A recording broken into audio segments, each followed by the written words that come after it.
नमस्कार। जय भारत माता। स्वागत है आप सभी का आपके अपने यूट्यूब चैनल दीप हिंदी ऑनलाइन संसार में। आज हम आप लोगों के लिए लेकर आए हैं हिंदी के सुपर फास्ट 25 प्रश्न और उनके उत्तर, जो कि बहुत ही महत्वपूर्ण हैं।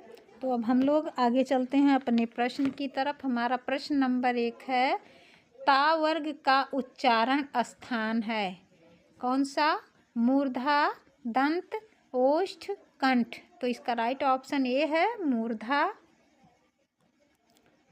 हमारा प्रश्न नंबर 2 है, रामधारी सिंह दिनकर को भारतीय ज्ञानपीठ पुरस्कार प्राप्त हुआ था किस कृति पर? रश्मि रथी पर, परशुराम की प्रतीक्षा पर, कुरुक्षेत्र पर और उर्वशी पर। तो इसका राइट ऑप्शन है डी, उर्वशी पर। हमारा प्रश्न नंबर 3 है, निम्नलिखित में से कौन छायावादी कवि हैं? ए भारत भूषण अग्रवाल, बी तुलसीदास, सी सुमित्रानंदन पंत या फिर डी नागार्जुन। तो इसका राइट ऑप्शन है सी, सुमित्रानंदन पंत। हमारा प्रश्न नंबर 4 है, चाँद का मुँह टेढ़ा काव्य के रचयिता या लेखक कौन है? भारतेंदु हरिश्चंद्र, भवानी प्रसाद मिश्र, गजानन माधव मुक्तिबोध, गिरिजा कुमार माथुर। तो इसका राइट ऑप्शन सी है गजानन माधव मुक्तिबोध। हमारा प्रश्न नंबर 5 है, रामलला नेहछू के रचनाकार कौन हैं? तो रत्नाकर, रैदास, तुलसीदास या फिर घनानंद। तो नंबर 5 का राइट ऑप्शन सी है तुलसीदास।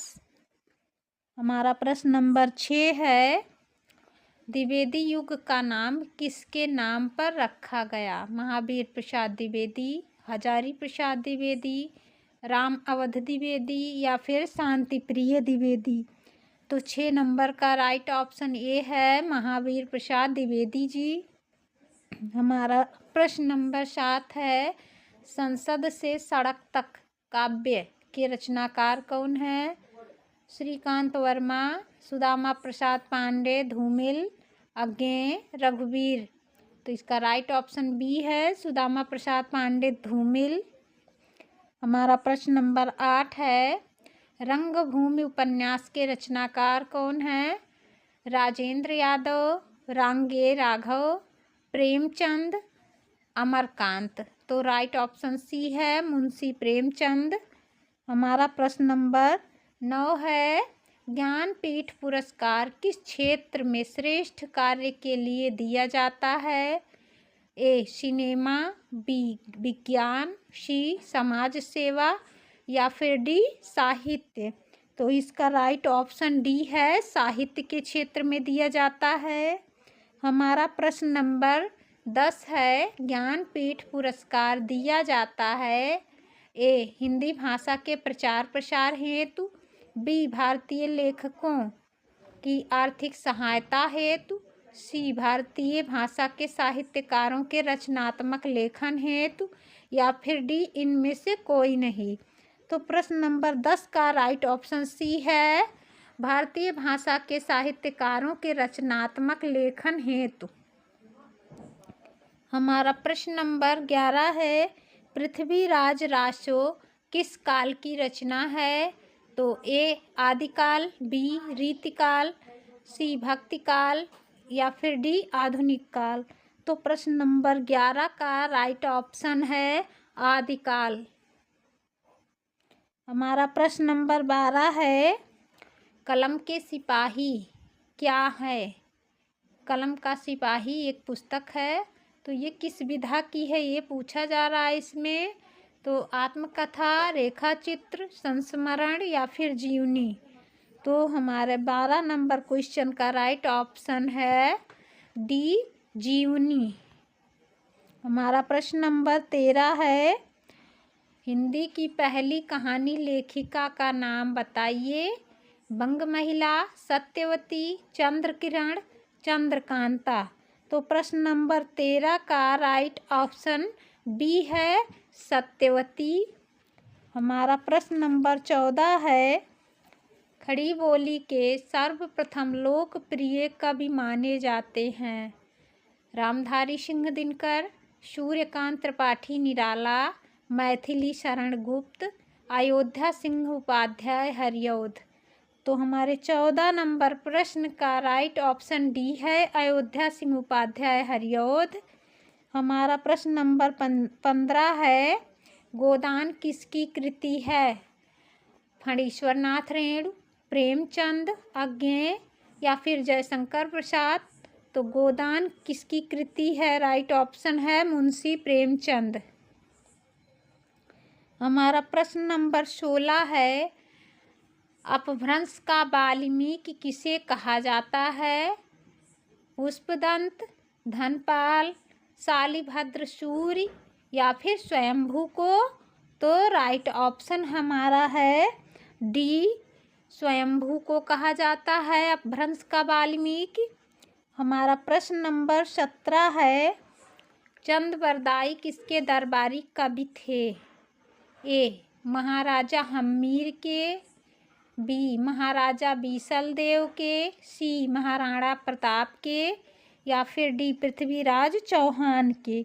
तो 17 नंबर प्रश्न का राइट ऑप्शन डी है, पृथ्वीराज चौहान के दरबारी कवि थे।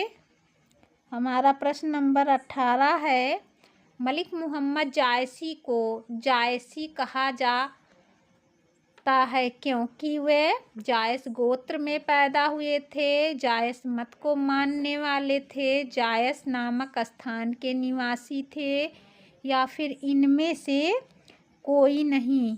तो 18 नंबर प्रश्न का राइट ऑप्शन है सी, जायस नामक स्थान के निवासी थे। हमारा प्रश्न नंबर 19 है, रीतिकाल का वह कौन सा कवि है जो अपनी एकमात्र कृति से हिंदी साहित्य में अमर हो गया है? ए, रहीम, बी, मतीराम, सी, बिहारी, डी, देव।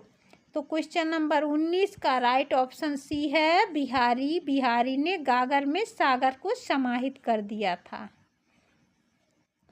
हमारा प्रश्न नंबर 20 है, कठिन काव्य का प्रेत किस कवि को कहा जाता है? ए, सेनापति, बी, चिंतामणि, सी, मतीराम या फिर डी, केशवदास। तो राइट ऑप्शन डी है, केशवदास को कठिन काव्य का प्रेत कहा जाता है। हमारा प्रश्न नंबर 21 है, हिंदी साहित्य के आधुनिक काल को इस नाम से भी अभिहित किया जाता है? जीवनी काल, पद्य काल, संस्मरण काल या फिर गद्य काल। तो 21 नंबर क्वेश्चन का राइट ऑप्शन डी है, गद्य काल के नाम से।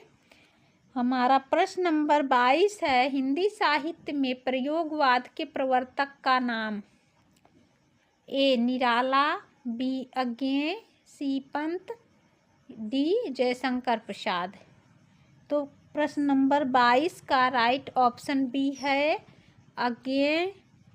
हमारा प्रश्न नंबर 23 है, जायसी किस धारा के कवि हैं? ज्ञानमार्गी काव्य धारा, प्रेमाख्यानक काव्य धारा, नाथपंथी काव्य धारा, रासक काव्य धारा।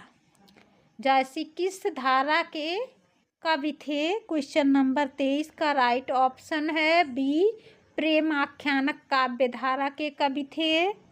हमारा प्रश्न नंबर 24 है, मैथिल कोकिल किसे कहा जाता है? 4 ऑप्शन है, Vidyapati, Amir Khusro, Chandbardai, Hemchandra. Right option A है, विद्यापति को कहा जाता है।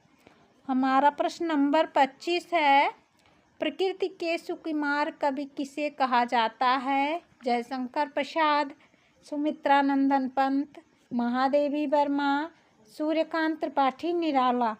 तो 25 का राइट ऑप्शन है बी, सुमित्रानंदन पंत को प्रकृति का सुकुमार कवि कहा जाता है। धन्यवाद। जय भारत माता। यदि आप सभी को वीडियो पसंद आए तो प्लीज़ चैनल को लाइक, सब्सक्राइब, शेयर करना ना भूलें, इससे हमारा मनोबल बढ़ेगा।